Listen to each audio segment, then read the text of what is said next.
প্রথম দফা নির্বাচনে উত্তাল হয় শীতলকুচি। কেন এমন পরিস্থিতি তৈরি হলো? আইপিএস দেবাশিস ধর বলছেন যে উস্কানিমূলক বক্তব্যের জন্যই নাকি এই ঘটনা। দেশের গণতন্ত্রের সবচেয়ে বড় উৎসব ভোট। প্রথম দফার নির্বাচনেই এই উৎসবে অশান্তি হানাহানির ছবি দেখা গিয়েছিল গোটা কোচবিহার জুড়ে। 2021-এর নির্বাচনে শীতলকুচি কাণ্ড ঘটেছে। 2024 লোকসভা নির্বাচনেও শীতলকুচি উত্তাল হয়েছে। এই দুই দুর্ঘটনার জন্য বিজেপি প্রার্থী দেবাশিস ধর বলছেন যে শীতলকুচির অশান্তির নেপথ্যে নাকি উস্কানিমূলক বক্তব্যই দায়ী। দেবাশিস ধর জানাচ্ছেন, আগের বার বিধানসভা নির্বাচনে শীতলকুচিতে যে ঘটনা ঘটেছিল তার পিছনেও বেশ কিছু লোকের উস্কানিমূলক মন্তব্যের ফল ছিল। বলা হয়েছিল প্যারামিলিটারি ফোর্স গুলি চালিয়েছে, সেটা নিয়ে অনেক বিতর্ক হয়েছিল। এবারও ভোটে ফের গন্ডগোল হয়েছে এই সমস্ত উস্কানিমূলক মন্তব্যের জন্যই। ওটা একটা সেন্সিটিভ এরিয়া, ওখানে এই সব থেকে বিরত থাকা ভালো। হাজার হোক, উস্কানিমূলক মন্তব্যের জন্য কোনো মানুষের প্রাণ যাক এটা কেউই চায় না।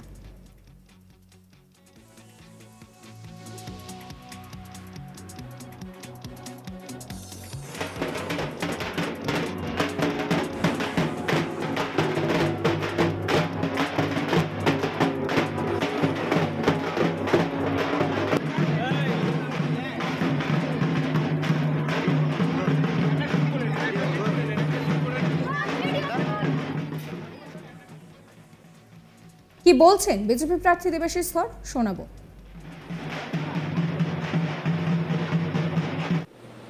দেখুন, শীতলকুচিতে আগের বারেও যে ঘটনা ঘটেছিল আগের বিধানসভার ইলেকশনের আগে, সেটাও ওই ইলেকশনের আগে বেশ কিছু উস্কানিমূলক মন্তব্যের ফল এটা। ঠিক আছে, তখন তো বলা হয়েছিল যে প্যারামিলিটারি ফোর্স গুলি চালিয়েছে, কেন এটা নিয়ে অনেক বিতর্ক হয়েছিল। তো স্বাভাবিকভাবেই আবার এই ভোটেও এত গণ্ডগোল হয়েছে। এই সমস্ত উস্কানিমূলক মন্তব্য না করলে ওখানে এরকম মানে যে কোনো সেন্সিটিভ এরিয়াতে আমার মনে হয় ওখান থেকে বিরত থাকাই ভালো। আর এই উস্কানিমূলক মন্তব্যের জন্য কোনো মানুষের প্রাণ যাক এটা কেউ চায় না। উস্কানিমূলক মন্তব্য করে তার জন্য মানুষের প্রাণও যাবে, আবার সেটা নিয়ে রাজনীতিও হবে এবং তাদের দোষারোপও করবে, এটা অত্যন্ত দুর্ভাগ্যজনক। ভোটের আগে থেকে উত্তপ্ত হতে দেখা যায় কোচবিহার জেলাকে। অস্ত্র হাতে দুষ্কৃতীদের তাণ্ডবের ঘটনাও সামনে এসেছিল। বাড়ি বাড়ি গিয়ে বিজেপি কর্মীদের হুমকি দেওয়ার ঘটনাও সামনে এসেছে। গোটা ঘটনার নেপথ্যে নাকি রাজ্যের শাসক দলের কর্মীরাই রয়েছে বলে অভিযোগ তোলে গেরুয়া শিবির। তারা সরাসরি অভিযোগ তুলছেন যে তৃণমূলের লোকজন নাকি তাদের বাড়িতে গিয়ে হুমকি দিয়েছে। প্রতিবাদে তারা রাস্তা আটকে বিক্ষোভ দেখান। 19 এপ্রিল ভোটের আগের দিন অশান্ত ছিল শীতলকুচি। শিববাড়ি এলাকায় তৃণমূলের কাছে পার্টি অফিসে আগুন ধরিয়ে দেওয়া হয়। অভিযোগ ওঠে স্থানীয় বাসিন্দারা ও দলের কর্মীরা এলে পালিয়ে যায় বিজেপি কর্মীরা। তৃণমূলের দাবি, গত বিধানসভা নির্বাচনে এই এলাকায় সেখানে বুথে গুলি চালানো হয়েছিল। লোকসভা নির্বাচনের আগে মঙ্গলবার রাতে সেই এলাকায় সভা করছিল তৃণমূল চেয়ার টেবিল সহ দলের পতাকা, ফেস্টুন সমস্ত কিছু তৃণমূলের পুড়ে যায়। তৃণমূলের দাবি, বিজেপি কর্মীরা রাতে মদ্যপ অবস্থায় আগুন ধরিয়ে দেয়।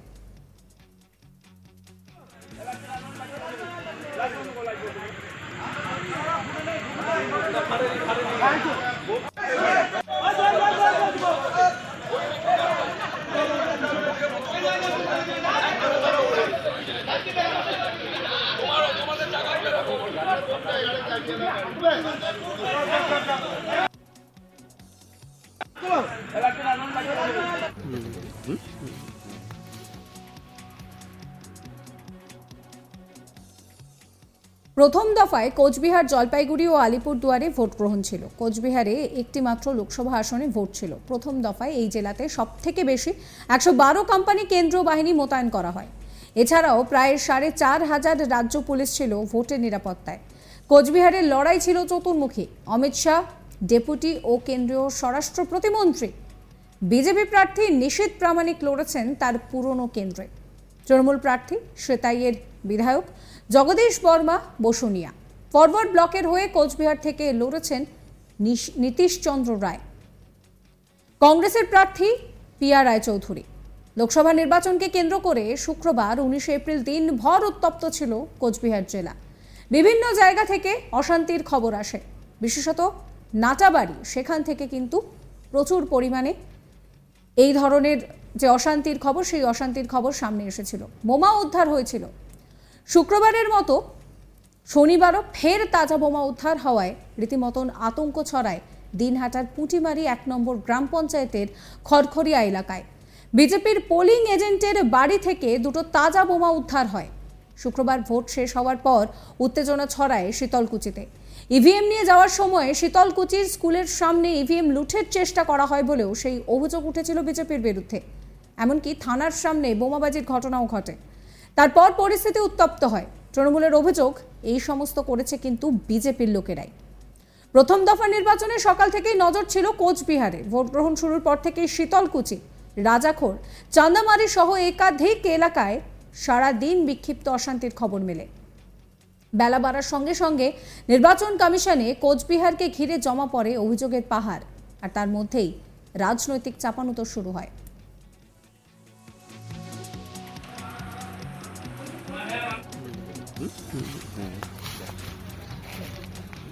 আরেকটি বোমা কিন্তু এখানে রয়েছে, সুপারি গাছের গোড়ায়, সুপারি গাছের একদম গোড়ায় দেখা যাচ্ছে।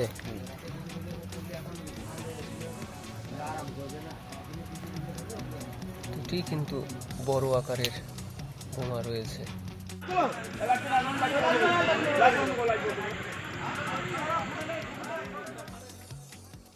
প্রথম দফায় নির্বাচনে উত্তাল শীতলকুচি। কেন এমন পরিস্থিতি তৈরি হলো? আইপিএস দেবাশিস ধর তিনি বলছেন যে উস্কানিমূলক বক্তব্যের জন্যই নাকি এই ঘটনা ঘটেছে।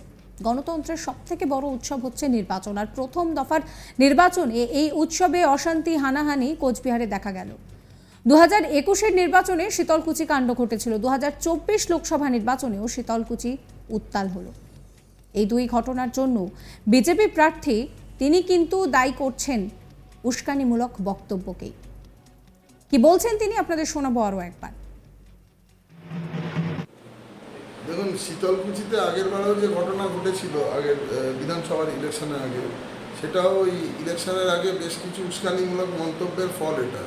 ঠিক আছে, তখন তো বলা হয়েছিল যে প্যারামিলিটারি ফোর্স গুলি চালিয়েছে, কেন এটা নিয়ে অনেক বিতর্ক হয়েছিল। তো স্বাভাবিকভাবেই আবার এই ভোটেও এত গণ্ডগোল হয়েছে। এই সমস্ত উস্কানিমূলক মন্তব্য না করলে ওখানে এরকম মানে যে কোনো সেন্সিটিভ এরিয়াতে আমার মনে হয় ওখান থেকে বিরত থাকাই ভালো। আর এই উস্কানিমূলক মন্তব্যের জন্য কোনো মানুষের প্রাণ যাক, এটা কেউ চায় না। উস্কানিমূলক মন্তব্য করে তার জন্য মানুষের প্রাণও যাবে, আবার সেটা নিয়ে রাজনীতিও হবে এবং তাদের দোষারোপও করবে, এটা অত্যন্ত দুর্ভাগ্যজনক।